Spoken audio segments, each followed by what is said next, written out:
Fala meus amigos, tudo bem com vocês? Estou eu aqui de novo, mais uma aula. Hoje a gente vai falar sobre alguns conceitos sobre crescimento e desenvolvimento humano, alguns conceitos muito importantes para a gente entender alguns aspectos do crescimento e do desenvolvimento humano. E vamos falar um pouquinho também sobre o desenvolvimento de habilidades motoras, ou desenvolvimento motor, que é o ponto que a gente vai focar um pouco mais na aula de hoje. Vamos lá então. Eu queria iniciar aqui discutindo justamente esses conceitos que é importante. A gente não vai tratar especificamente deles nessa atividade, de todos eles, né? Mas ele vai ser importante porque vai embasar nossas próximas atividades, tá bom? Então vamos lá. A gente vai discutir aí, ó, crescimento, desenvolvimento, idade cronológica, idade biológica e maturação. Tá certo? A gente não vai entrar em detalhes, nós não vamos nos aprofundar nesse momento, nesses conceitos, mas é importante já deixar isso bem definido. Tá certo? Vamos lá então. Vamos ver primeiro crescimento e desenvolvimento, o que significa esses dois termos.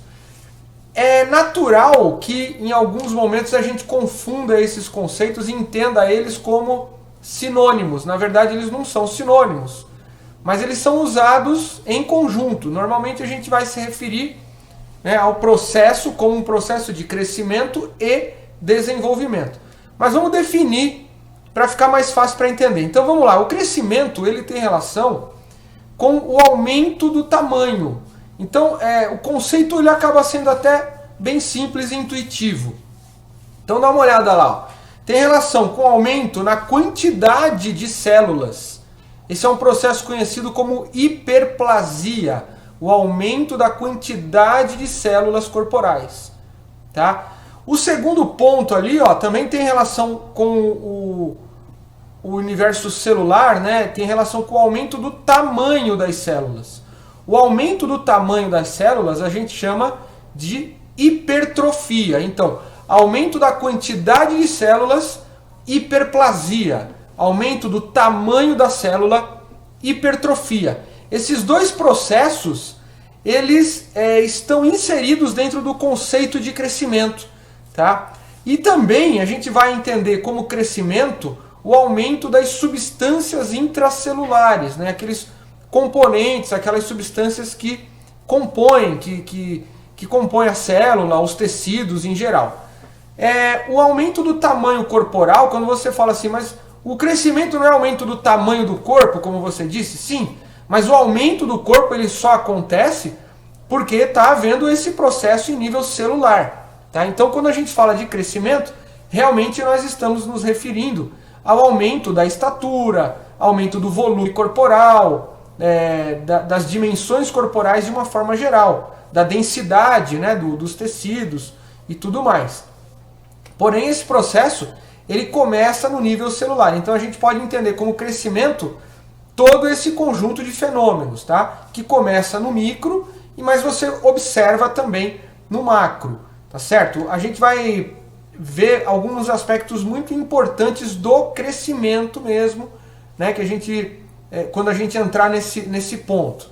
E desenvolvimento? Desenvolvimento ele já tem uma explicação um pouco mais complexa, já envolve uma relação de complexidade um pouco maior entre, né, os eventos e as manifestações que acontecem no nosso corpo e no avançar, né, da idade. Então, ó, desenvolvimento, o Galahu, ele cita como mudanças no nível de funcionamento do indivíduo ao longo do tempo. Ou seja, é uma alteração qualitativa de diversas funções, né? Você pode ter uma melhora de algumas dessas funções simplesmente pelo passar do tempo. Então o seu corpo ele vai ficando maior, ele vai ficando, as células vão crescendo, né, como nós já dissemos, e algumas funções elas vão ganhando qualificação pura e simplesmente por efeito desse processo. Não que os estímulos não sejam importantes, obviamente que né? A gente sabe que estímulos motores são extremamente importantes, a vivência, né, a generalização das habilidades, dos estímulos que a criança vive. Isso é muito importante. Isso, na verdade, potencializa o desenvolvimento. O que nós estamos fazendo quando a gente oferece estímulos para uma criança? Você está potencializando, você está dando ferramentas para que o corpo dela potencialize o seu desenvolvimento, né? Algumas coisas vão acontecer de forma natural. Você pode ter uma melhora de algumas habilidades, de alguns elementos, né, do desenvolvimento motor, simplesmente pelo avanço do tempo, porque o seu corpo está em processo de crescimento e desenvolvimento, né, com o perdão da redundância, mas ele vai atingindo ali gradativamente uma melhor proficiência dessas funções, né? Claro que isso só vai ser potencializado, como eu disse, de acordo com os estímulos, né? Quando você oferece estímulos adequados. Então, desenvolvimento está relacionado com esses aspectos qualitativos. Tudo bem? Espero que tenha ficado claro aí essa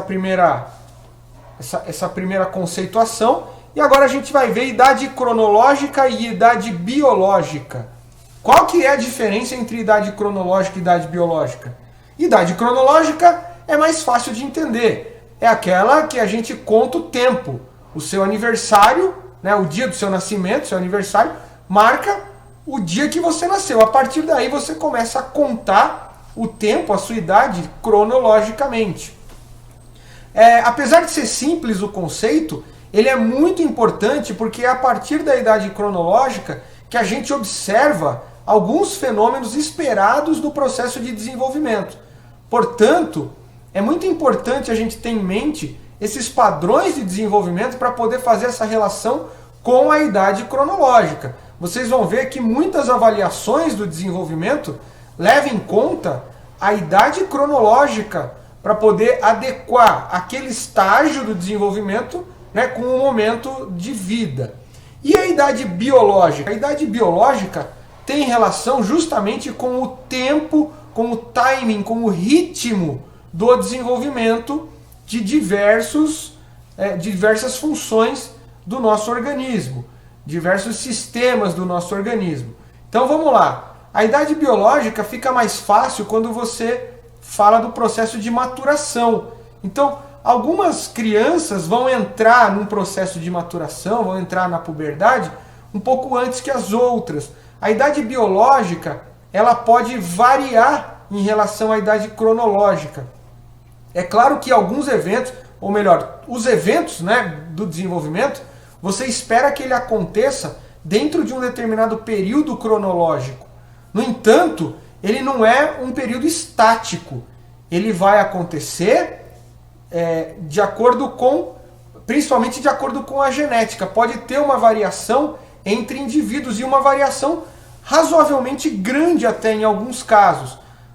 O desenvolvimento de algumas crianças pode ser mais acelerado ou menos acelerado em relação a outras. Isso não é uma coisa ruim, isso não é uma coisa quem é mais acelerado é melhor, não tem nada a ver. O que tem a ver é simplesmente o ritmo daquele desenvolvimento.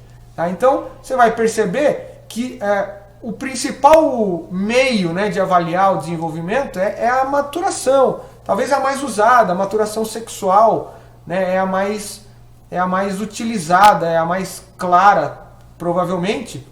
Mas por quê? Porque você começa a perceber, a partir do processo, que inicia o processo de maturação, de puberdade, você nota que o corpo, né, da criança, ele vai mudando. Agora ele está se transformando num adolescente. E aí esse processo vai te dando alguns sinais que mostram essa mudança desenvolvimentista. Alguns mais rápidos, outros nem tanto. Mas é aí que a gente entende o quê? A idade biológica, o tempo de desenvolvimento de cada indivíduo, de cada criança. Tá? É claro que a gente está se referindo aqui aos aspectos biológicos, mas crescimento e desenvolvimento também integra outros fatores comportamentais, sociais, psicossociais, enfim. Tudo bem? Vamos lá, vamos avançando então aqui. Ó. Bom, alguns autores fizeram algumas classificações aí da idade cronológica, os períodos da vida, né? A gente não precisa se ater muito a esses pontos, eu estou mostrando mais para poder demonstrar, né, como que os autores eles dividiram, eles organizaram, né, as fases do desenvolvimento a partir da idade cronológica. Então tá aí, ó. O Galahu divide, né, de uma forma. Aqui o Weineck também ele divide de uma outra forma. Você vai ver que as propostas, né, de divisão das fases cronológicas do desenvolvimento, ela tem bastante similaridade. Você vai notar que existe uma coerência entre os autores. A única coisa é que alguns vão nomear de um jeito, nomear de outro, alguma alteração, alguma diferença conceitual em termos de classificação apenas. Mas num conjunto geral, no âmbito geral das informações, é bem claro que eles seguem, né, os mesmos princípios para poder classificar essa característica. Tá? Maturação é um... agora vamos entrar em maturação e é muito importante agora a gente entender esse conceito, porque nós vamos trabalhar bastante depois com esses conceitos. Então, maturação é o processo que um sistema passa com a finalidade de tornar-se maduro, ou seja, apto a uma função específica. É o processo de maturar, de ficar maduro. Quando criança, os seus sistemas ainda estão em processo de desenvolvimento, mas ainda não estão maduros. Os sistemas em geral, eles não têm esse processo de maturação todos ao mesmo tempo.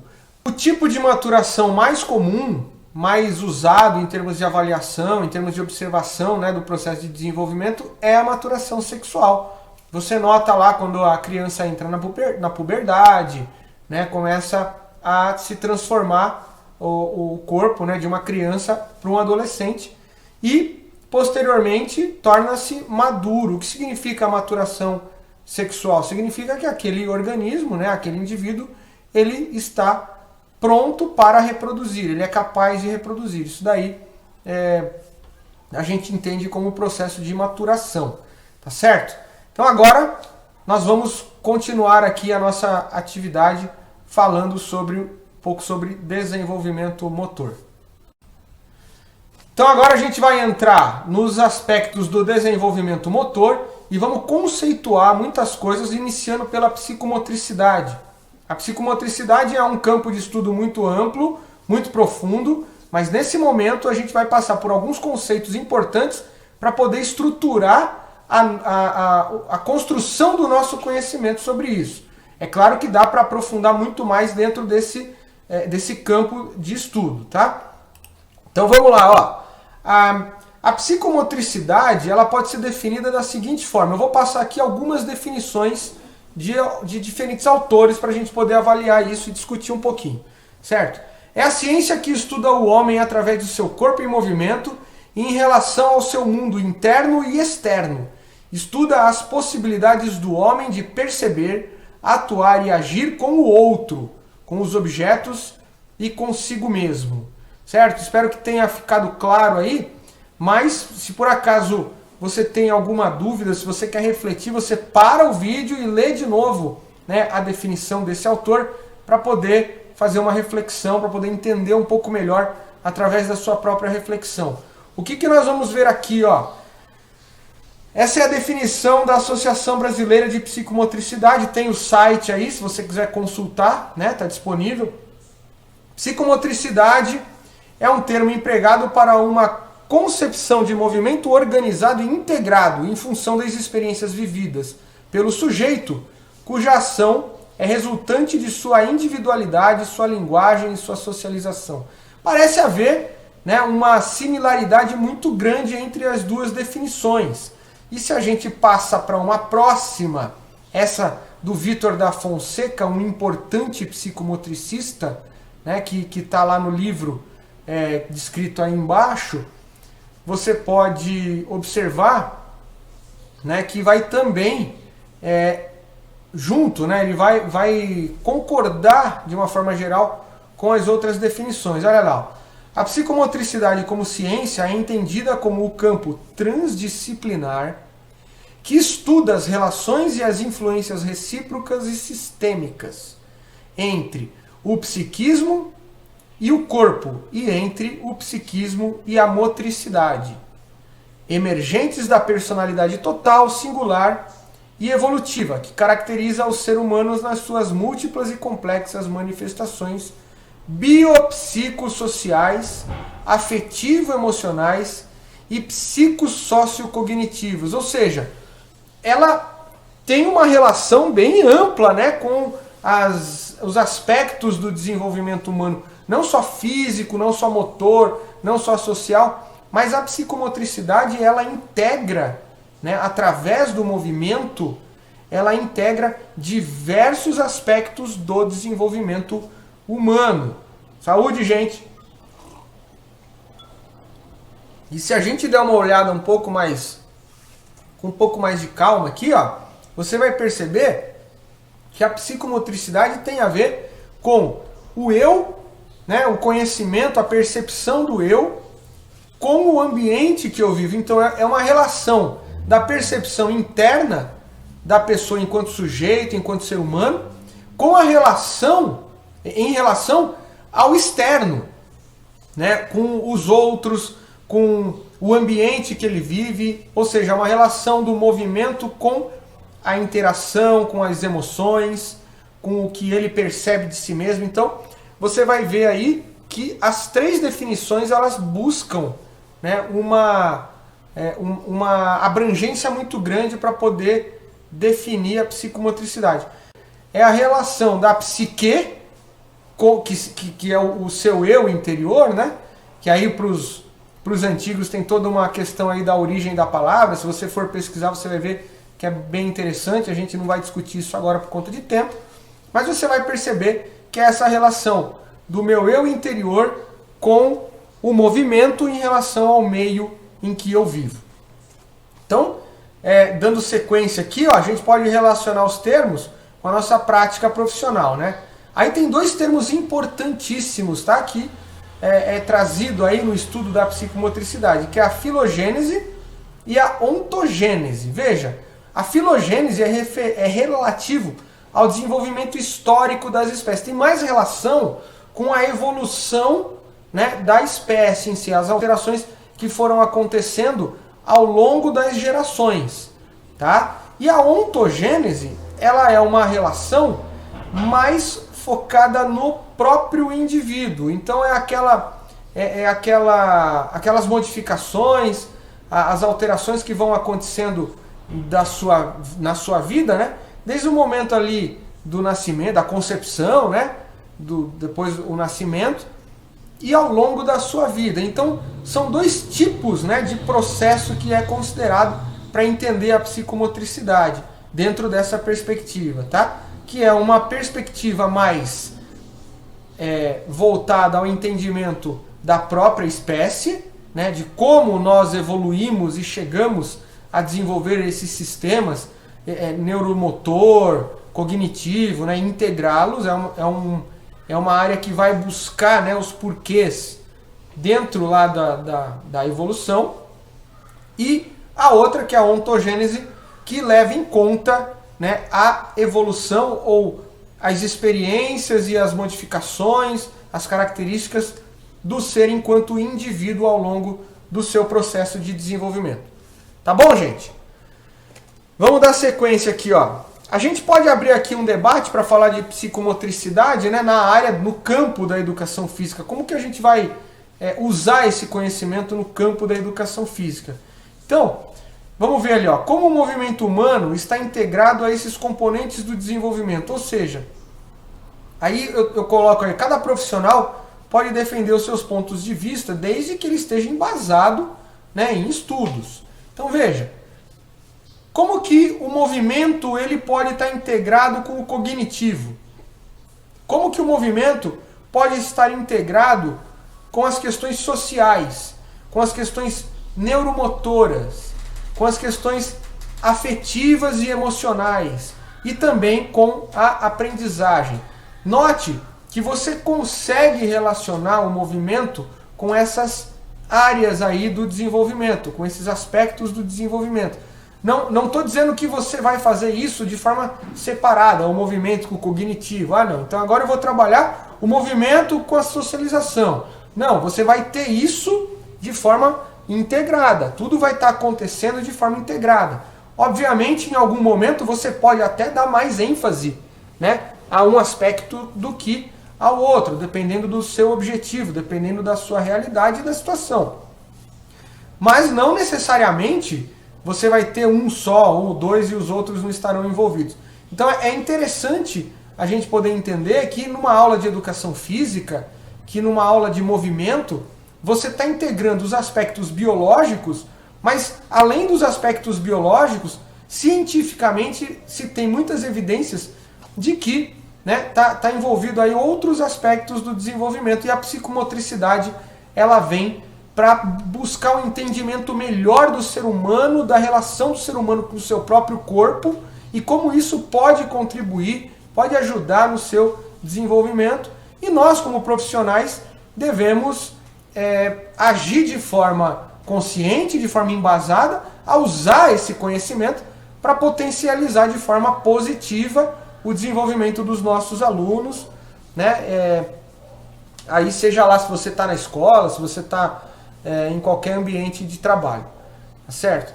E alguns elementos da psicomotricidade que podem ser aplicados à educação física, ou seja, aqui eu estou falando já mais especificamente do movimento propriamente dito relacionado com aspectos perceptivos, né? Então vamos lá, a consciência corporal ou percepção corporal, você pode ver chamado aí de diversas formas, né?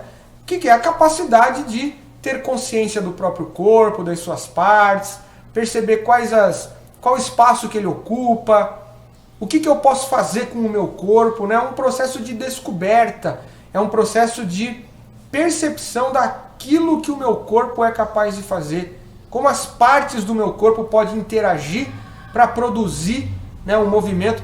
Isso não é de forma consciente, né? A criança ela tá brincando, ela não está pensando lá, eu vou relacionar o movimento do meu braço com o movimento da minha perna para poder fazer tal habilidade. Não é assim que funciona.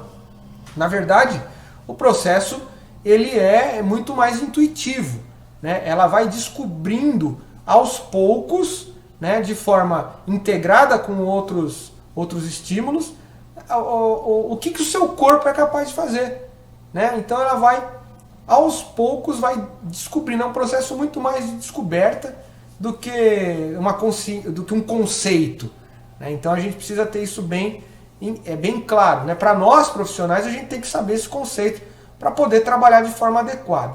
E a consciência espaço-temporal ou percepção espaço-temporal é justamente essa percepção que faz com que a gente se relacione com o nosso ambiente, integrando espaço e tempo, né? Então, na educação física, no movimento, a gente vai ter bastante isso, fica muito claro.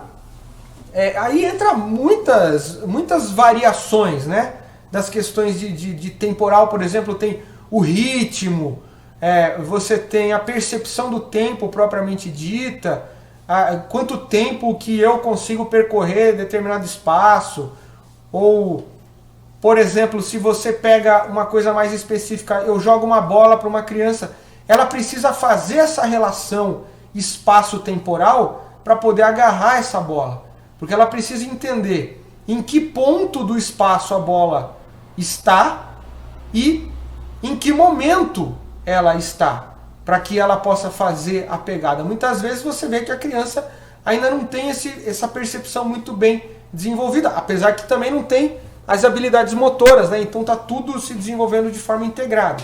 Então você vê aquilo que a gente fala assim, nossa, quando ele erra o tempo da bola. O que é isso? É justamente a integração espaço-temporal. Por que eu gosto de chamar de espaço-temporal? Você vai ver em muitas publicações que esse termo ele vem separado, percepção espacial, percepção temporal. Não está errado. Eu gosto de trabalhar ele de forma integrada. Por quê? Porque, em geral, é a forma como a gente vai ver ele manifestado, tá? Em termos conceituais, não tem problema nenhum de trabalhar de forma separada. Mas na educação física, é muito difícil a gente segregar, separar esses dois termos aí.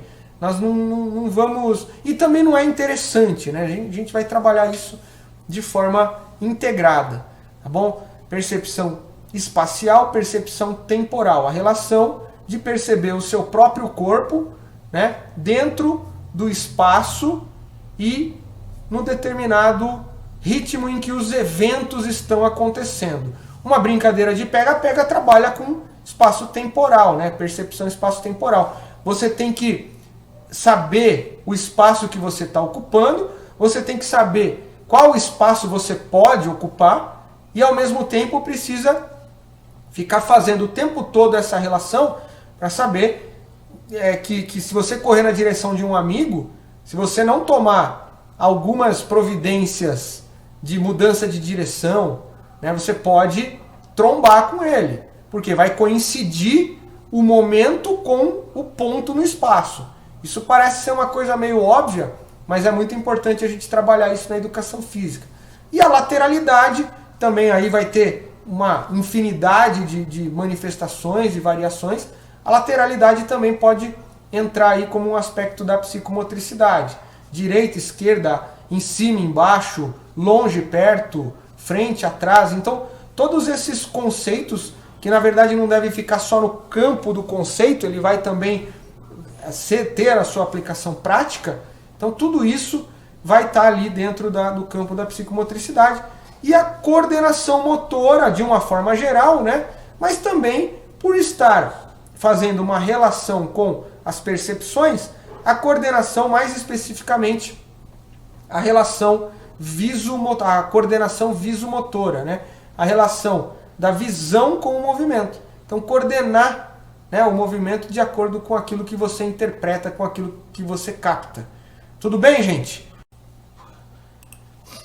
Bom, então vamos lá. A gente vai falar um pouquinho agora sobre as fases do desenvolvimento motor. Eu estou utilizando aqui o livro Compreendendo o Desenvolvimento Motor, do David Gallahue, como bibliografia principal, porque ele tem sido realmente a bibliografia principal, né, dos principais estudos em desenvolvimento motor por todo o mundo. É possivelmente o principal autor nessa área.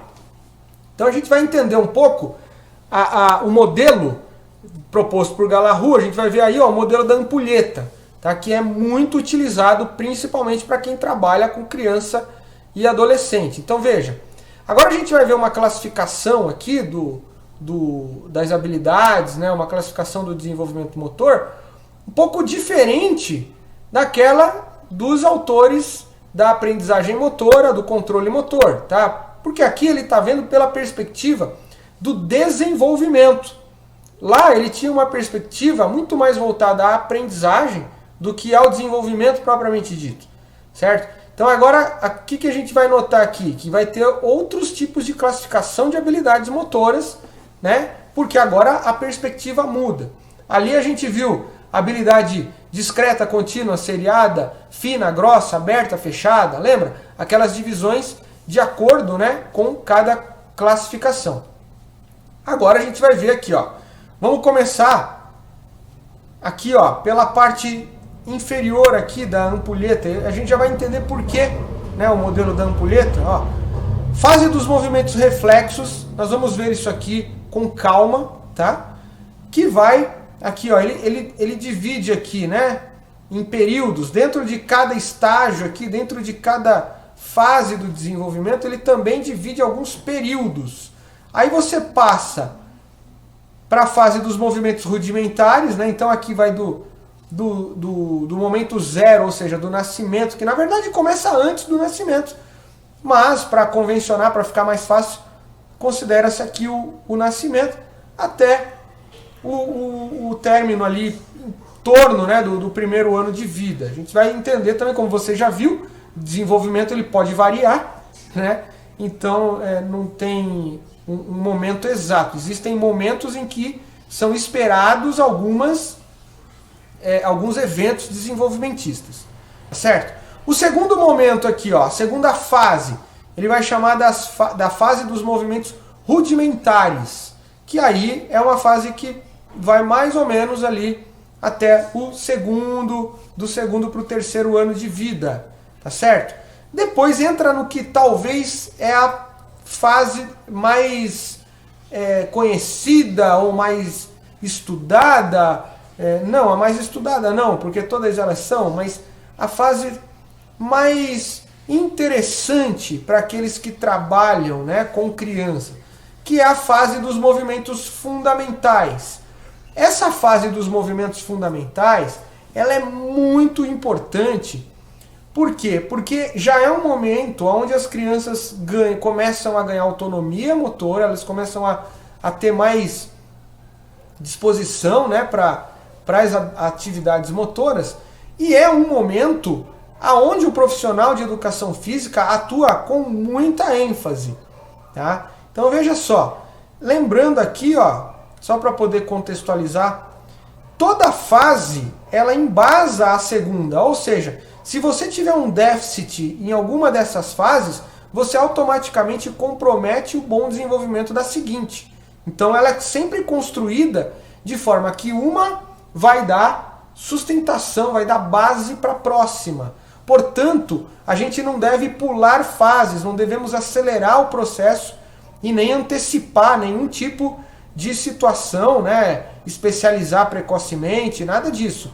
Você tem que realmente estimular o máximo dentro daquela fase que a criança se encontra. E os movimentos fundamentais também ele vai separar como o momento, né, a fase inicial, a fase elementar e a fase madura do movimento. Aí, passando aqui, ó, nota que ele vai afunilando, né? Por quê? Porque você está partindo do geral para o específico. Quando chega, ele coloca aqui, ó, na fase de 7, 8 anos mais ou menos, quando chega nessa fase do movimento especializado, você precisa tomar muito cuidado. Tome muito cuidado para não confundir as coisas. O fato de estar escrito aqui movimento especializado não significa que você vai especializar uma criança de 8, 9 anos numa determinada atividade. Você não pode fazer isso. O que ele quer dizer aqui? Que nesse momento ele já começa a integrar movimentos fundamentais. Ele começa a produzir movimentos um pouco mais complexos, através de algumas combinações. Mas se você notar com mais cuidado, você vai ver que esse primeiro momento aqui, ó, que coincide, né, com a fase do Fundamental 1, ele é um momento bem grande, ele é um período de tempo bem grande. Então você sabe que tem uma diferença bem grande entre o padrão motor de uma criança de 7 anos e uma criança de 10. Tá? Mas ele coloca todas essas idades aqui dentro da mesma fase e chama de transição. Por quê? Porque ele já consegue fazer as habilidades fundamentais e está passando para as habilidades especializadas. Mas existe ali, né, aquele momento de transição. Portanto, é um momento ótimo para os estímulos. É um momento ótimo para a educação física, para a prática de brincadeiras, de jogos, de todo tipo de manifestação motora. É possivelmente, não vou dizer a mais importante, mas é uma fase decisiva para o desenvolvimento das habilidades para a vida. Então, esse momento da fase fundamental aqui e essa primeira fase aqui de transição dos movimentos especializados cai na mão do profissional de educação física e ele tem essa responsabilidade de dar uma qualificação muito grande para essa fase da vida, porque dali é que vai definir, tá, o que vai acontecer ali pro resto da vida da pessoa, né?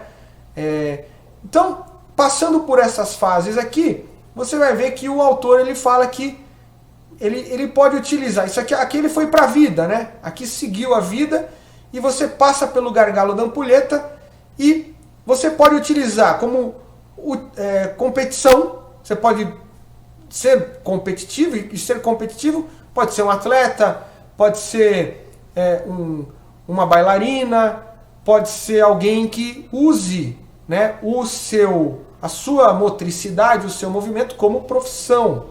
Então, não necessariamente tem que ser um atleta, tá? Em geral, é o que a gente vai ver acontecer, por conta da relação, né, das áreas, mas não é necessariamente isso.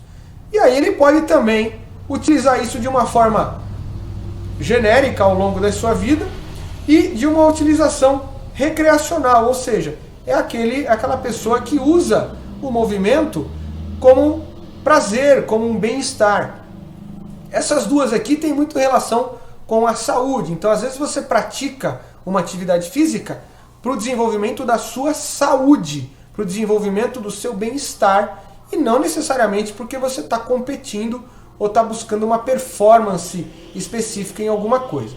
Tá certo? É importante a gente entender todo esse processo com muita calma. Vamos aprofundar um pouquinho nisso daí. Aqui ele já faz uma relação com alguns aspectos da aprendizagem motora propriamente dita. Lembra? As áreas estão relacionadas, elas estão interligadas. Então veja que ele coloca aqui na sua ampulheta, isso aqui foi retirado do próprio livro, tá, gente? A referência é essa daqui, né? Cadê? Compreendendo o Desenvolvimento Motor, David Gallagher, certo? Então tá aqui, ó. Você vê que todo esse processo aqui de desenvolvimento, ele é alimentado pelo ambiente, pelos fatores, né, que estão relacionados com o ambiente, com as oportunidades que ele recebe, com a vivência que ele tem, até com a própria cultura, né? Isso vai estar muito integrado. Então, você consegue o quê? Você consegue abastecer esse processo aqui, né, com esses estímulos externos. Veja que do outro lado também tem uma jarrinha, né, abastecendo aqui o processo. Mas olha, essa jarrinha é a jarrinha da hereditariedade.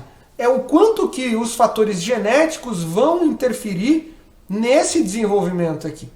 Tá? Então, por exemplo, se uma criança ela tem talento genético para ser um grande atleta, ela vai manifestar isso. Você começa a notar que ele tem jeito para coisa, tem disposição, né, para atividade física, para os esportes de uma forma geral. Mas nota, o interessante é que essa jarrinha está fechada. Você percebe aqui no desenho? Ó, aqui tem uma tampa. O que significa isso? Que aqui a gente pode alterar muito pouco. Na verdade, a gente não consegue alterar, né, os elementos genéticos. Então, aonde que está o nosso trabalho? O nosso trabalho é conhecer esse processo, né, e trabalhar aqui dentro dos estímulos, dentro da parte que a gente pode proporcionar um ambiente interessante para o desenvolvimento dos nossos alunos. É aqui que a gente trabalha, tá? E aí você tem também aqui, aqui o genético ele coloca como fatores de restrição do indivíduo, aqui o ambiente, fatores de restrição do ambiente, porque, né, se o ambiente não for favorável, ele não vai ter um estímulo adequado. E aqui embaixo ele coloca a restrição da tarefa, ou seja, o que é a tarefa? É aquela tarefa, são as habilidades motoras que a pessoa se propõe ali a realizar, a aprender. Tá? Então está tudo relacionado, é um modelo, em geral, mais antigo, né, do que essa relação mais moderna que se faz do indivíduo com a tarefa, com as habilidades e com o ambiente, né? Então você nota que o conhecimento ele vem sendo ao longo do tempo qualificado. Ele vem sendo qualificado, porque o Gallagher já propunha algo integrado, né, uma aprendizagem, um desenvolvimento integrado já, né, há muitos anos atrás. Tá certo, gente? Então, vamos lá, vamos dar continuidade aqui aos nossos estudos. Então agora a gente vai falar um pouco sobre movimento reflexivo, que é aquela primeira parte lá, né, a base, né, do esquema da ampulheta. Tá? A gente vai passar aqui pelo movimento reflexivo, pelas habilidades rudimentares, fundamentais, e vamos passar também pelas especializadas para poder fazer, né, um fechamento aqui do tema, tentar deixar tudo amarrado. Lembrando que é uma área de estudo bastante ampla, bastante complexa, tá? E você precisa agora ter muita consciência de que nós precisamos nos embasar em muitas leituras, muitos estudos, para poder, né, evoluir, poder entender cada vez melhor esse processo de desenvolvimento. Então vamos lá. Movimento reflexivo. A gente sabe que um bebê, né, mesmo antes de nascer, ele já apresenta movimentos. E depois, quando ele nasce, nos primeiros momentos ali da sua vida, digamos, pós-nascimento, né, o que acontece? O movimento, ele aparece no bebê quando ele recebe um estímulo. Ele recebe um estímulo e apresenta uma reação. Só que essa reação é involuntária. O que significa dizer que é uma reação involuntária? O movimento, ele não é voluntário. Movimento voluntário é quando você tem plena consciência e vontade, você deseja fazer aquele movimento. O movimento involuntário, ele é manifestado, né, produzido através do próprio sistema neuromotor, mas de uma forma independente da vontade, né, do indivíduo. Então, os movimentos reflexivos, eles são as primeiras formas de movimento do ser humano. O ser humano, ele se movimenta prioritariamente durante, né, o início da sua vida, durante os primeiras semanas, talvez primeiros meses ali da sua vida, mais embasado em alguns movimentos involuntários, em movimentos reflexivos, tá? Não que não haja o movimento voluntário, né? Ele vai acontecendo, ele vai ganhando lugar, né, aos poucos. O movimento voluntário, ele vai gradativamente aparecendo, mas inicialmente a gente vai ter essa relação do estímulo com uma reação.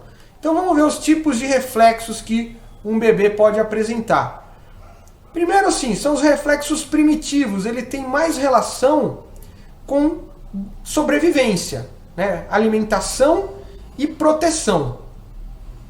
E você depois, né, a gente pode classificar aqui um outro tipo de classificação, são os reflexos posturais, que tem a ver com estabilização do corpo e também com a capacidade de se locomover.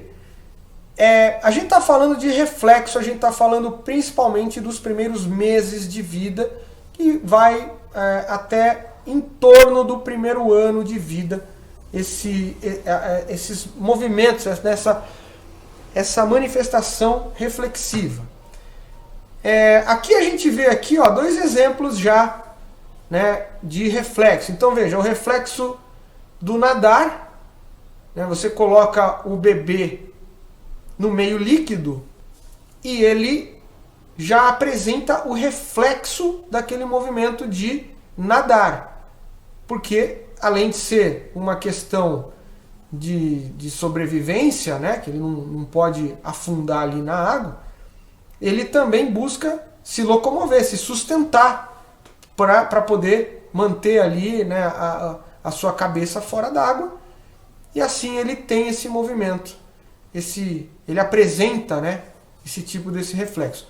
E aqui a gente vê, ó, o endireitamento do pescoço. Você nota que, né, a Meg Simpson aqui, ela está com o pescoço sustentado. Se você, né, se a mamãe Simpson aqui entortar o corpinho, a tendência é que o pescoço busque, né, a estabilização para manter aquele nível, né, de visão, para manter o posicionamento do pescoço em relação ao ambiente, mesmo que o corpo ele seja movimentado. Então, são dois exemplos aqui de reflexos, tá? Então veja, aqui a gente vê um quadro retirado do livro também, né, que mostra os reflexos primitivos e os posturais em relação ao primeiro ano de vida.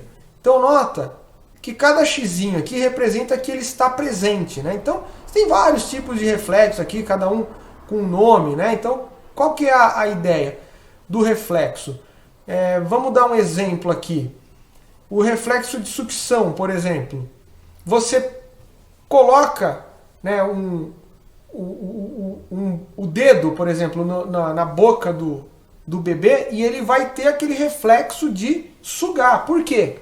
Porque ele precisa mamar, ele precisa se alimentar, e a alimentação dele vai acontecer somente se ele fizer aquele movimento de sucção.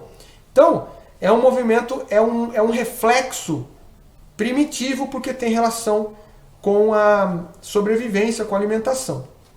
Então, sempre o estímulo ele vem para poder, né, manifestar o reflexo. Aí, cada xizinho aqui, ó, representa que ele está presente. Então veja que em algum momento o X desaparece. O que você fala? Nossa, desapareceu, o que é? Não tem mais aquele movimento? Não, ele tem. Então vamos pegar o de sucção aqui, ó, que vai até o terceiro, quarto mês aqui. A partir daqui, não é que ele não tem mais aquele movimento, é que agora ele se torna um movimento voluntário. Ele transforma aquele movimento reflexivo, começa a transição para o movimento voluntário. Ele quer fazer aquilo, né? Então esse é um período muito importante de estimulação do bebê. Os bebês precisam ser bastante estimulados, né, na sua atividade reflexiva, para poder estimular bem o seu sistema neuromotor, seu sistema nervoso, e transitar para os movimentos voluntários de uma forma muito saudável. Aí aqui os posturais, que tem a ver com o movimento, né?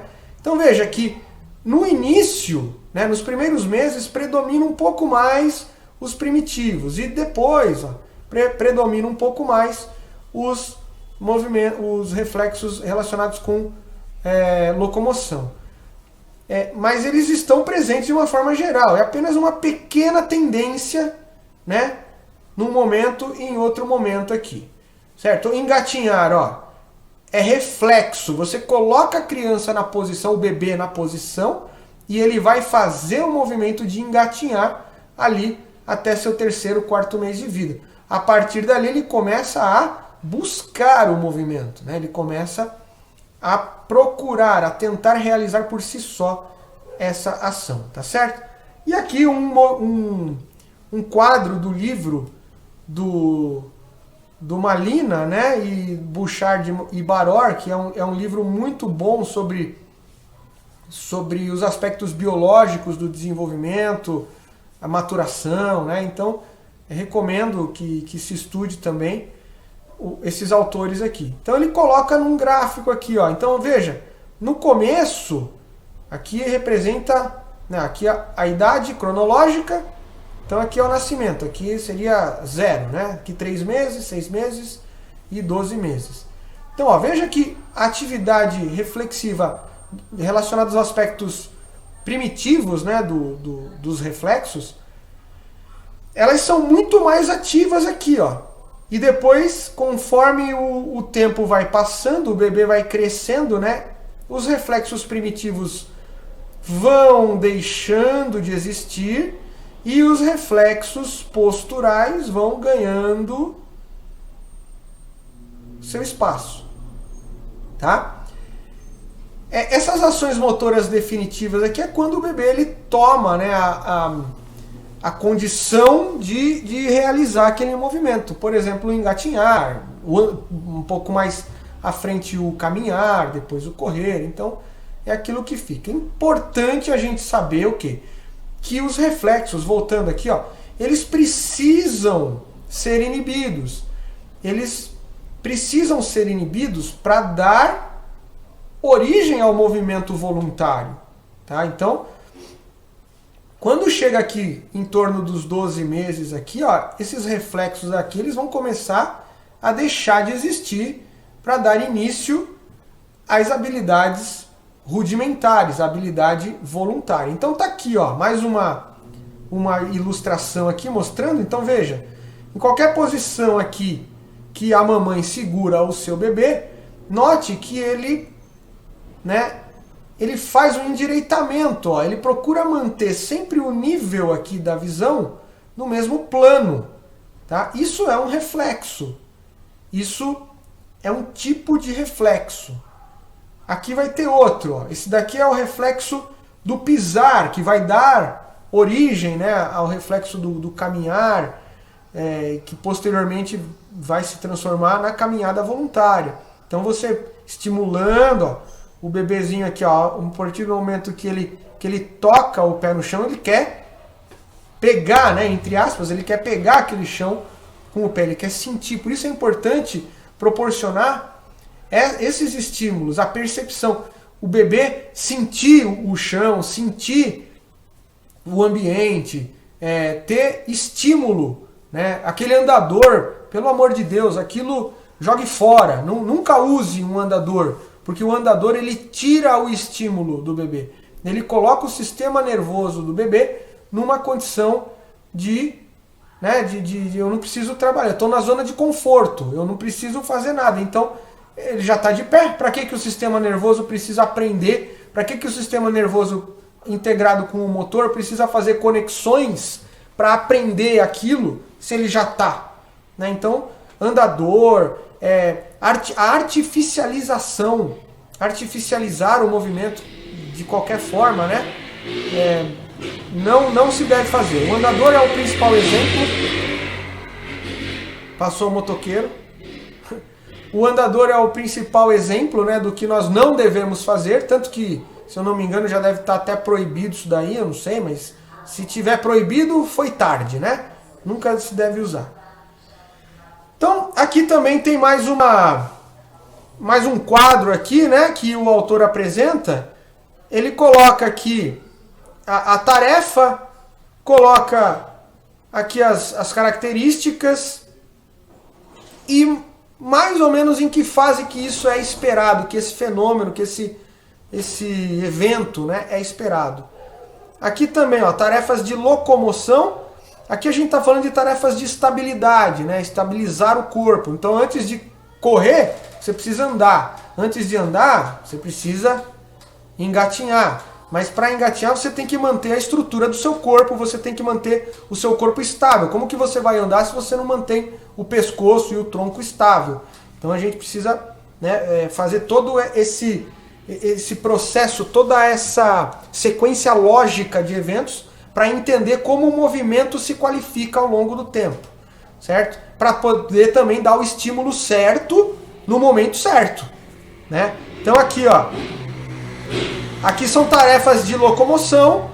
Aqui ele coloca andar com apoio, andar com alguém segurando as mãos, andar com a condução de alguém. Não sei exatamente qual que é a diferença entre um e outro que ele coloca aqui, mas enfim. Depois andar sozinhos com as mãos para cima para tentar suprir ali a necessidade de equilíbrio. E depois andar sozinho. Aí ele vai colocando aqui em cada momento, né? Aí a gente precisa realmente... Se for falar um por um aqui, a gente não sai daqui hoje. E aqui também as tarefas de manipulação, alcançar, apreensão, soltar, pegar, lançar, agarrar. Então tudo isso tem relação também com o movimento rudimentar, com o surgimento do movimento voluntário nas crianças e tem também o seu momento esperado. Tá certo, galera? A gente vai continuando aqui com os nossos estudos. Então vamos lá, agora a gente vai falar sobre as habilidades motoras fundamentais. Nós falamos um pouquinho dos reflexos, falamos um pouquinho das habilidades rudimentares. Então agora vamos para as habilidades fundamentais. Tá? Lembrando que nós estamos fazendo um rápido resumo de todo esse conteúdo, porque ele é um campo bem profundo, a gente precisa realmente de um entendimento mais profundo, de alguns estudos mais direcionados. Então, o que a gente pode entender como habilidades motoras fundamentais? Tudo aquilo que você vê as crianças manifestando em termos motores num recreio de uma escola, por exemplo, você vai chamar de habilidade fundamental. São as habilidades naturais do ser humano. Andar, correr, rolar, arremessar, rebater, chutar. Então todos esses elementos tem aqui, ó, tá aqui, ó, andar, correr, tá vendo? E as suas variações. Então são os movimentos mais naturais do ser humano. Tá? Esses movimentos, eles não precisam ser estáticos. O que eu quero dizer com isso? Que eles vão ter variações. Então você vai ter variações do andar, você vai ter diversas formas que você vai ver o correr, o lançar, o agarrar, o chutar. Então tudo isso vai ter ali as suas possíveis variações, e é importante a gente estimular essas variações. Lembrando, para crianças, né, para o trabalho com crianças, é muito importante que você tenha, né, sempre em mente, os estímulos têm que ser muito globais, têm que ser muito variados. As crianças precisam vivenciar o máximo de experiências, o máximo de vivências motoras, para poder ir ao longo desse caminho aí até a adolescência e formatando ali o seu repertório motor, né, e dando base para movimentos mais complexos que podem ser aprendidos posteriormente, certo? Então, ó, habilidades motoras fundamentais forma a base da aprendizagem dos movimentos especializados, óbvio, eu acabei de falar, né, uma fase dando base para a próxima fase. E o que são os movimentos especializados? São aqueles movimentos que têm um objetivo, né, uma complexidade maior, porque visam um objetivo muito mais específico. A gente já vai ver. Deve ser trabalhado durante a educação física infantil, durante o período do ensino fundamental, com bastante ênfase. O desenvolvimento motor dentro da escola é muito importante, porque é um momento que as crianças têm a oportunidade, né, de fazer educação física, as crianças têm a oportunidade de se desenvolver. Dentro de uma sociedade que nós temos hoje tantas restrições ao movimento, à prática esportiva, ao desenvolvimento motor de uma forma geral, a gente precisa dar essa oportunidade para as crianças, e a escola é um lugar que isso ainda acontece. No entanto, a gente sabe que as aulas de educação física, elas, em geral, as escolas possuem 2 aulas de educação física. Isso é muito pouco. O ideal, o certo, seria ter educação física todo dia.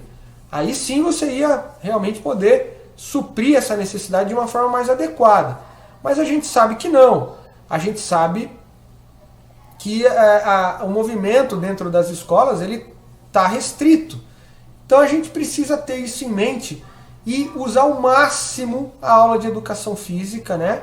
Priorizar o movimento, priorizar o desenvolvimento motor, né? Evitar, na minha opinião, agora eu vou colocar aqui uma visão que eu desenvolvi, é um ponto de vista particular, mas eu quero dizer que eu não concordo com aulas de educação física na sala. Não numa situação de chuva, uma situação onde você não tem condição de levar os seus alunos para o ambiente de educação física, que às vezes acontece. Às vezes chove muito, às vezes a quadra está reformando. Então você tem ali situações que pode te obrigar a ficar dentro da sala. Isso é uma situação, né, que a gente não vai discutir. Mesmo assim, é interessante se você conseguir levar para um outro espaço, mesmo que seja algumas habilidades, assim, desenvolver algumas atividades mais simples, né? Que a sala de aula mesmo, que manter os alunos na sala de aula, que seja realmente em último caso, que seja um recurso quando você realmente não tem condição de levá-los à prática. Tá? Aí tudo bem, aí não tem problema porque, né, faz parte aí da rotina. Tá certo, gente? Mas, em geral, eu sugiro que você sempre priorize o movimento, priorize as atividades motoras, a integração social, sempre nas aulas de educação física. Tá certo? Deve ser trabalhada com atenção desde a educação infantil até a puberdade, a gente já vai falar disso, respeitando as características de cada idade e aumentando o grau de complexidade. Também já falamos sobre isso.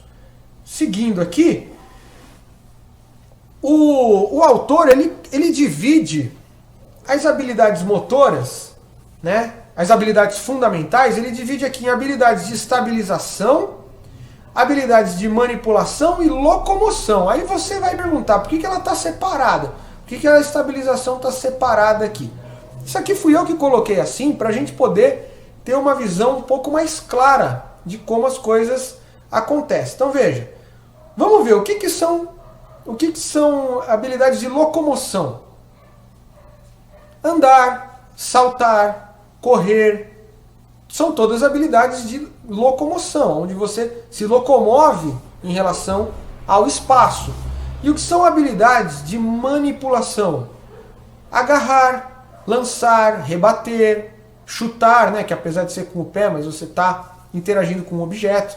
Então, as habilidades de locomoção e de manipulação, elas dependem das habilidades de estabilização. O que são essas habilidades de estabilização? É justamente aquela capacidade de manter seu corpo estável. Como que você vai chutar uma bola se você não consegue se equilibrar? Então, as primeiras habilidades que embasam são justamente as habilidades de estabilização, que tem muita relação com a capacidade de sustentação do corpo, a força, a contração muscular, o tônus muscular, né? Essa coordenação intra e intermuscular, que vai fazer o seu corpo ficar de pé, e, obviamente, por consequência, as capacidades de equilíbrio, que vai manter as posições adequadas, tá? No momento seguinte, que aí vai cair lá no que a gente estava falando daquela primeira fase das habilidades especializadas, nesse momento seguinte, o que você vai ver? Que a criança começa a fazer combinações. Ela pode, ao mesmo tempo em que ela corre, ela pode bater uma bola no chão. Então você vai montando ali, né, combinações. Veja, correr e bater a bola no chão. O que isso te lembra? Correr quicando uma bola no chão. Você tem 3 segundos para me dar essa resposta. O que isso te lembra? Quem pensou o jogo de basquete, acertou. Quem pensou o jogo de handebol, acertou também. Quem pensou alguma outra situação, que é mais clara no seu cotidiano, também acertou. Por quê? Porque você está combinando habilidades fundamentais. E veja, o drible no basquete, né, esse movimento do basquete, do handebol, correr quicando a bola, é uma habilidade especializada. Então note que através de combinações de habilidades fundamentais, você cria habilidades especializadas. Não significa que você vai pegar uma criança de 8 anos e vai botar ela para treinar basquete, handebol, qualquer outra coisa. Não significa isso. Significa que existe ali a manifestação mais clara, mais refinada de uma habilidade. Você começa a notar o aparecimento dessa especialização do movimento, esse refinamento do movimento. Não é especialização da criança em um determinado esporte. Tá? Então não confunda esses termos. Eu estou insistindo nisso porque é muito importante que você tenha muita consciência disso. Tá certo? Então tá aqui, ó, só para poder complementar aí o que eu estou dizendo. Então veja, de 7 a 10 anos, fase de transição. Agora a gente está falando das habilidades especializadas, tá bom? De 7 a 10 anos, ó, transição, que é exatamente isso que eu acabei de falar. Você consegue rebater, saltar e rebater. O que te lembra isso, saltar e rebater? Saltar e rebater, o vôlei. Você pode ter pensado em outra coisa. Tudo bem, tá certo, não tem problema. Veja, esse momento de transição é o momento em que ele vai explorar aquelas habilidades fundamentais que já foram trabalhadas. Ele tem condição de manifestar, a partir dos 7, 8 anos, ele começa a demonstrar condição de manifestar todas essas habilidades fundamentais. E aí começa a fazer essas relações, começa a fazer esse refinamento. E tanto isso é importante que essa fase é longa. Essa fase é longa. De 7 a 10 anos ele coloca. Tá? Em torno de 7 a 10 anos. Por que ela é longa? Porque você vai ficar bastante tempo nesse processo de transição, de refinar, de qualificar. Se você pegar uma criança de 1º, 2º ano e comparar o padrão motor dela com uma criança de 5º ano, você vai perceber uma diferença evidente. Você vai perceber uma diferença evidente. E aí, ó, até os 13 anos, é aquela fase de aplicação. Aqui começa. Aqui você já começa a dar um direcionamento maior, né? E a ver o que. Até porque está entrando na fase da maturação, da puberdade, que a gente vai ver mais pra frente numa próxima oportunidade, tá bom? Um outro autor aqui, ó, ele coloca um modelo, é claro que ele está baseado no Galahu, mas em 1994 aqui, esse autor que é um professor, doutor, né, que ele escreveu um artigo e propôs aqui esse modelo, que é a mesma base do Galahu. Veja, qual que é a fonte? É esse livro aqui, ó, Prescrição de Exercícios e Atividade Física para Crianças e Adolescentes, do professor doutor Ailton José Figueira Júnior. Tá? Esse livro, se você quiser, você pode baixar gratuitamente no site do CREF 4, né, no CREF, no Conselho Regional de Educação Física do Estado de São Paulo. É da coleção Exercício Físico e Saúde. E lá tem um livro esse livro é muito bom. E nesse livro tem lá, o autor do livro lá apresenta esse modelo aqui proposto, né, pelo professor Manuel aqui, que está aqui, ó. Se você notar, ele coloca aqui, ó, movimentos fetais, espontâneos e reflexos, né, ele modificou os nomes, ó. Movimentos rudimentares, movimentos fundamentais. Aí quando chega naquela fase lá, ó, ele vai falar assim, ó, e ele leva até os 12 anos. Veja o quão importante é essa fase, o quão importante é você não especializar precocemente, não submeter a criança a um treinamento de rendimento, né? Ele coloca lá, ó, movimentos fundamentais combinados. Ele deu um outro nome, tá vendo? Aqui vai ajudar a gente a não se confundir na hora de estabelecer, né, esses conceitos.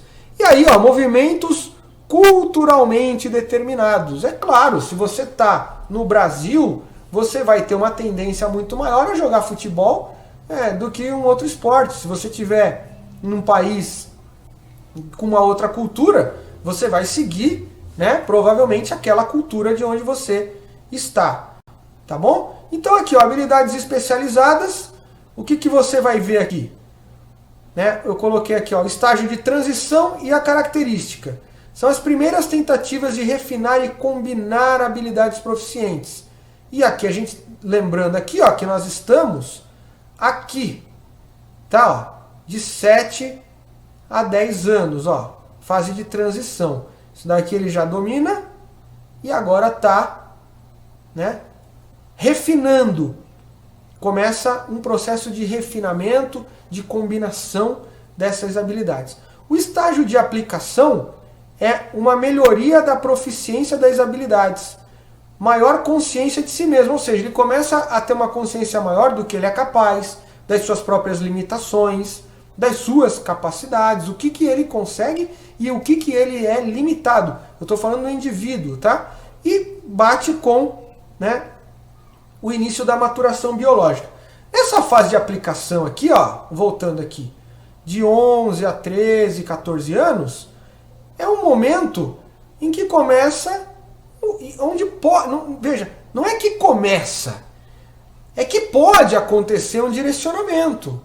Com 12, 13 anos, ele já começa a escolher, olha, eu gosto mais desse esporte, eu gosto mais daquele. Apesar que a gente nota que é muito cedo também. Muita gente começa num esporte e depois vai para outro. Isso não é uma coisa muito, muito rara, não. Tá? E isso é até importante. Isso é até importante. Em algumas outras culturas que têm uma educação física escolar mais forte, que tem um entendimento mais profundo do que é o esporte em relação ao desenvolvimento, e aqui eu não estou falando esporte com relação à atividade competitiva, eu estou falando do esporte com relação a uma ferramenta, um mecanismo de desenvolvimento do ser humano. Independente se vai ser atleta ou não, isso aí é o que menos importa. Mas o esporte ele vai ser usado como um meio, uma ferramenta, um instrumento de desenvolvimento biológico, né, para ajudar nas questões biológicas, mas também motor e, obviamente, as questões humanas, as questões da área de humanas, né?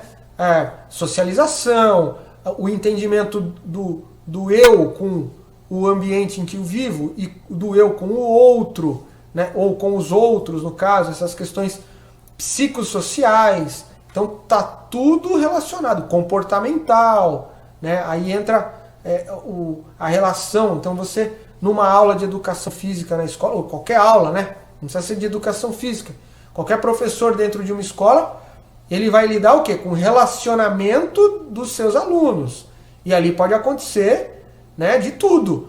Pode acontecer as coisas inimagináveis. Então, desde de situações muito agradáveis, muito legais, que você vê o carinho, o amor, né, entre as crianças, os jovens, mas você também pode ver situações opostas. O bullying, né? O bullying hoje é uma situação muito clara e muito presente, infelizmente.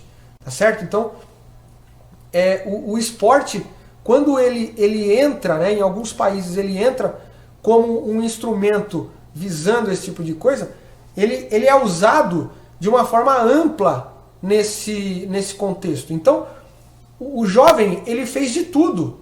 Ele jogou esportes coletivos, esportes individuais, ele fez uma grande quantidade. Então, quando chega lá com seus 15, 16 anos, às vezes ele está jogando basquete. Aí depois ele muda. Quando chega com 20 anos, ele muda. Ele vai para outro esporte.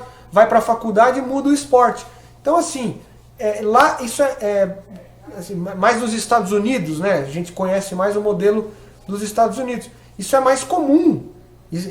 Aqui no Brasil é mais difícil você ver uma pessoa que estava no esporte e migra para outro. Tem também. Nós sabemos de casos de grandes atletas que tiveram, né, esse processo de mudança, tá bom? E aqui, quando ele coloca aqui utilização ao longo da vida dessas habilidades especializadas, ele está falando de uma prática competitiva, de uma prática recreativa ou voltada à saúde, à utilização geral, né, para a vida. A maioria dos nossos alunos, ele vai levar isso para a vida. Ele vai ter o esporte, e eu não estou falando assim, que ele não pode competir, mas ele pode competir em níveis ou não profissionais, ou níveis onde ele não se sustenta, ele não ganha vida com aquilo, de uma forma prazerosa. Ele compete porque aquilo dá prazer para ele, porque aquilo gera bem-estar. Então, a maioria, a gente tem que entender, a gente tem que ter consciência de que a maioria dos nossos alunos, nós estaremos preparando eles para a vida, né? Não para ser um atleta. Apesar de que, né, preparar para ser um atleta também é preparar para a vida, porque afinal de contas, ser atleta, ser professor, ser qualquer profissão, está incluído na vida. Então tudo faz parte das nossas experiências de vida. Portanto, é importante ter essa consciência também, né?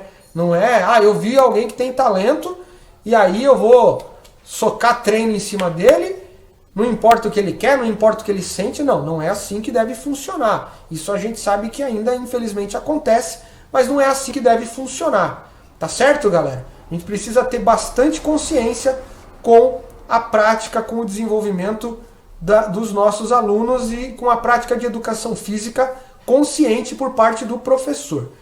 Qual que é o objetivo de tudo isso? Então vamos lá. Levar o conhecimento à prática. Então veja, não adianta você saber tudo isso se você não tem a capacidade de fazer essa transição, né, do conceito para a prática. Então é o objetivo óbvio da educação física. Não tem cabimento você fazer isso de forma separada. Assim. É como eu digo, eu gosto de falar uma frase que me ajuda muito, sabe, com essa relação. A teoria sem a prática é inútil, mas a prática sem a teoria é perigosa. Então qual que é a ideia? É levar a prática, levar o conhecimento à prática. Porque a sua prática tem que estar embasada com esses conhecimentos. No caso aqui a gente está falando de desenvolvimento, a gente vai falar um pouquinho sobre desenvolvimento biológico, sobre respostas orgânicas, né, que a gente não falou ainda. E também sobre desenvolvimento, sobre esses aspectos desenvolvimentistas, principalmente os motores, né, mas também outras áreas. Assim, a gente fala mais sobre isso nesse caso.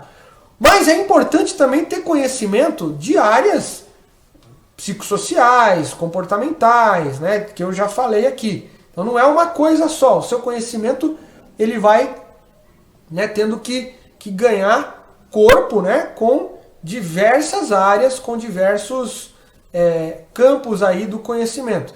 É claro que quando a gente fala de pesquisadores, né, cada um vai estudar um campo muito específico. Mas a gente aí vai pegar esse conhecimento básico, a gente vai pegar esse conhecimento que vem dessas diferentes áreas para poder levar isso, né, para a nossa prática profissional. A não ser que a gente se torne pesquisador, mas aí é uma outra situação, aí é uma outra realidade, tá? Criar situações desenvolvimentistas utilizando o conhecimento adquirido. Criar situações. Veja, não é replicar, não é pegar uma atividade, uma brincadeira e simplesmente ir lá e eu estou fazendo porque é legal. Não, não é isso. Você tem que saber por que você está aplicando aquele jogo. Qual é o objetivo dessa brincadeira? O que você está desenvolvendo quando você propõe uma atividade? Isso é o mais importante. A atividade em si, ela está disponível. Hoje, você tem aí a internet, você tem o próprio YouTube, né? A gente tá aqui, mais do que nunca provando isso, que a informação você pega na internet. Então, repertório de brincadeira, de jogo, isso você consegue. Tem excelentes profissionais, né, compartilhando conhecimentos sobre aplicação de jogos, brincadeiras e outras atividades na internet. Tem realmente um repertório muito bom, de qualidade, e é importante que isso exista. No entanto, não adianta nada você ter ali um monte de ferramentas se você não sabe aonde que você vai usar, se você não sabe qual é o objetivo, né? Qual é o aspecto do desenvolvimento que você busca desenvolver com aquele jogo, com aquela brincadeira. Até para que você possa controlar a situação, né? Você precisa entender em que momento você vai fazer uma intervenção, seja lá com qual objetivo, mas você precisa ter esse conhecimento para poder levar isso para a sua prática profissional. Promover a aprendizagem, desenvolvimento de saúde através do conhecimento. Obviamente, né, a gente está falando só sobre isso.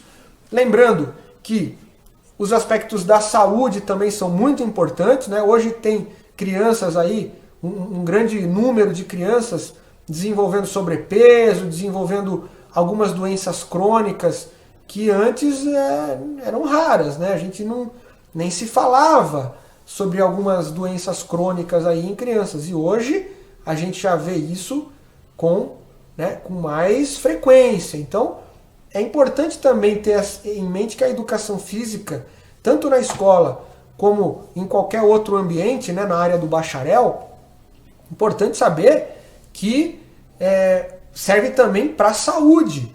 Então não vai, você tem lá um projeto de um esporte e tal, não é para você pegar e sair mandando embora uma criança que não tem habilidade. Por quê? Porque você está prestando um desserviço, né? Você está prestando ali um trabalho muito, muito ruim, antiético, inclusive. Então você não pode dispensar um aluno, né, porque ele não tem habilidade. Porque aquilo pode ser que ele... Pode ser não vai ser um atleta, mas ele vai ter um desenvolvimento da saúde física, da saúde social, da saúde emocional. Então você tem aí, né, uma grande quantidade de possibilidades dentro da sua área, ali dentro da sua aula.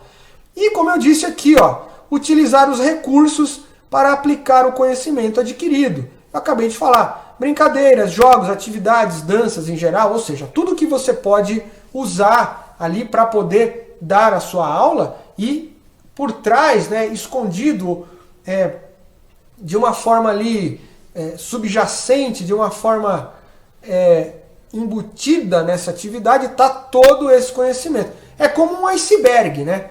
90% do iceberg você não vê. Mas se ele não tivesse ali, você não veria a ponta dele. A ponta do iceberg é a manifestação. A ponta do iceberg é o que aparece. Quando você olha um professor dando uma aula de futebol, dando uma aula de dança, dando uma aula de lutas, dando uma aula de qualquer outra atividade, né?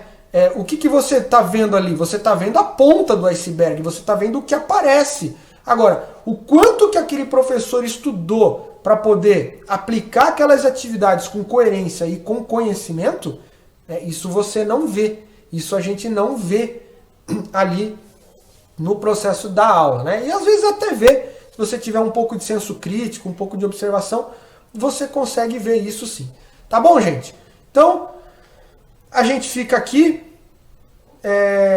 Eu gostaria de agradecer a todos vocês pela atenção, por acompanhar a nossa aula. Um forte abraço a todos e até a próxima, meus amigos.